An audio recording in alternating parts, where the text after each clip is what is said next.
looking at these books just makes me very, very, very happy.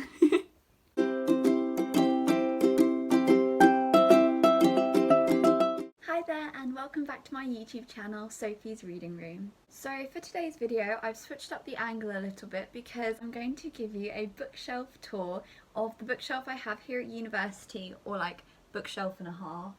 So I move quite a lot from my university house and my home, so I have books in both places, but I've built up quite a collection now at my uni house. So I thought today I would take you through the books that I have with me here. As you can see, I've kind of tried to do a bit of a rainbow thing, so we've got like whites through blues and black at the top, and then my like yellow through red on this like half shelf. So without further ado, I will start taking you through the books I've got. Okay, so starting in the top left corner with the whites. The first book on my shelf is this tiny book called Beautiful Daughter. My mum bought this for me for one of my birthdays, and she's actually written in the front inside cover going, "To my dearest darling Sophie, love Mum," which is really cute. So yeah, I like to have that with me at uni. Okay, we've already reached a book I haven't read on my shelf, and it is Tennessee Williams' A Streetcar Named Desire.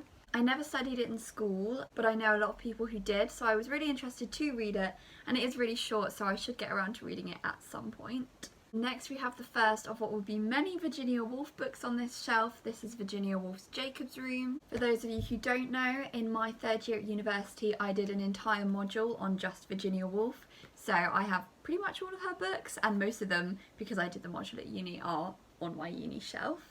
Next we have The Red Queen, a little bit of dystopian fantasy young adult. Next we have Falling Awake, a poetry collection by Alice Oswald.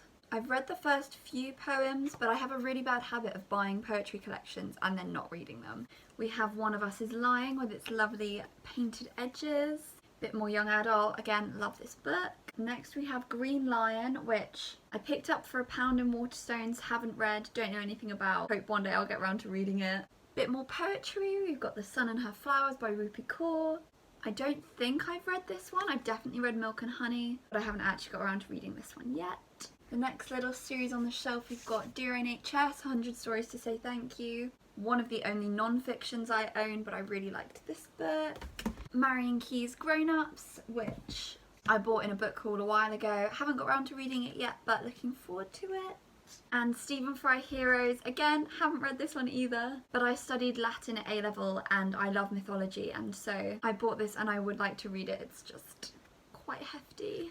Next along we have The Lovely Bones. I then have two Penguin classics. We've got Surprise Surprise, Another Virginia Woolf, To the Lighthouse, and another Penguin modern classics. We have Jean Rhys's Voyage in the Dark. I read both of these for my modernism module at university. Then we have The Flat Share, Beth O'Leary, so obviously I love it. Next along are two books I haven't read yet. The first is The Salt Path, which is my dad's, which he lent me, and A Theatre for Dreamers, which I bought very recently, so haven't got around to reading either of these yet. Then we have Claire Pooley's The Authenticity Project, which I loved, and Asking for a Friend, which I haven't read but just sounds hilarious. It makes me really happy that these are next to each other on my shelf. We have two John Greens and they kind of blend the shades of blue, so I've kept those together. We have The Fault in Our Stars and Paper Towns. I've got Hazel Pry's Away with the Penguins. I haven't read this yet. This is my mum's copy. I feel like I should wait till winter to read it now because it's a bit not seasonal. We have two quite similar covers here. We've got Night of Fire. Again, bought this one for £1 at Waterstones. Haven't read it yet, but then we have On Earth We're Briefly Gorgeous by Ocean Vuong. Recently did an author spotlight on him on my blog, so link will be in the description for that. A must read. Then we have a little quote book that my sister bought me for Christmas, I think it was. Disney Quotes to Live By. I'm going to open it up randomly to give you one. Here we go. We have Not everyone can become a great artist, but a great artist can come from anywhere. From Ratatouille. Okay, we're moving into the blacks, and I have an entire series of Virginia Woolf. I have The Years in Between the Acts. I have Orlando. I have A Room of One's Own. I have The Waves, and I have Mrs. Dalloway. I have Rupi Kaur's Milk and Honey with lots of poems with post-it notes in them so that I can always find my favourites. We have a very well-loved copy of Emily Bronte's Wuthering Heights, which is one of my favourite books. We have Sarah J Maas's A Court of Thorns and Roses. We have 2 Alice in Wonderland themed books. So I have Alice's Adventures in Wonderland and Through the Looking Glass. And then I have Alice to the Lighthouse, which is actually a critical book about children's books and modernism. I had this for my dissertation.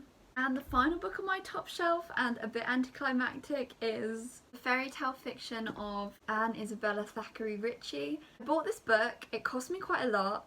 I bought it for my dissertation and I never even opened the front cover. Okay, we're moving down to shelf 2. We have Patrick Ness's The Knife of Never Letting Go. I love this trilogy, and they're quite big books, but I remember reading them in the space of like a week. We have It's Not Me, It's You. I haven't read this one yet. Then we have You, Me, Everything. Again, I think I bought this on the same charity bookshop as I bought It's Not Me, It's You. Haven't read it yet, but I love how it's like a half cover into this like really pretty landscape in France. Then I have Today Will Be Different by Maria Semple. Quite an absurd book. I did enjoy reading it, very different and sarcastic. A little bit of Jojo Moyes' Still Me. We have Jean Reese's Wide Saragossa Sea. I have actually read this one. Next we have Life of Pi, which I bought for £1 a couple of days ago at a charity shop. So I haven't read it yet, but absolute steal. Some more poetry. We have The Piece of Wild Things by Wendell Berry. I've read a couple of the poems. I really need to get better at reading poetry. Next we have 2 lovely hardbacks. We have... Everything just fell over. We have Clara and the Sun, and we have Thursday Murder Club. This one is my next read, so I will read this one very shortly. And I'm kind of excited for this. I've heard some mixed reviews recently. Then we have Chris Riddell's Otterline and the Yellow Cat, which I have from my children's literature module. Look how beautiful the illustrations are. Surprise, surprise, we have a Bloomsbury book. This is The End of the World is a Cul-de-sac by Louise Kennedy. I've spoken quite a lot about this one, so you already know I've read and liked this one. We've got a little Penguin Poems by Heart book. Carrying on with the theme of me not reading any of my poetry books, I haven't read this one. And the final book on my bookshelf is Patricia Lockwood's No One Is Talking About This. I gobbled up the second half of this book in one sitting, so I really got into it. It took me about 20 pages to get into the writing style because it's very different, but I love the way she uses internet speak and the relationships between the characters. So it is definitely very deserving of its place on the Women's Prize for Fiction shortlist at the moment. That was a whistle-stop tour of all of the books on my bookshelf. Okay though, I do have something to admit. A lot of the books that don't fit with like the rainbow theme, I have actually hidden behind the books. I'll show you now. So you can see, especially behind this shelf, I have all of these books just sort of hidden here. Behind this shelf, I've got more hidden as well. I feel really bad because I've actually got Chimamanda Ngozi Adichie's Half of a Yellow Sun hidden, which is an amazing book, but I just couldn't work out where it would fit. So yeah, there are more books up there, but they didn't fit the colour theme, so they couldn't be in the video. But yeah, those are all the books I have with me. I hope you enjoyed this video and learned a little bit more about me, the books I like to read, the books I have bought and really mean to read. And yeah, that's it for today, so don't forget to hit subscribe so you'll be notified when I make another video, and I'll see you then. Bye!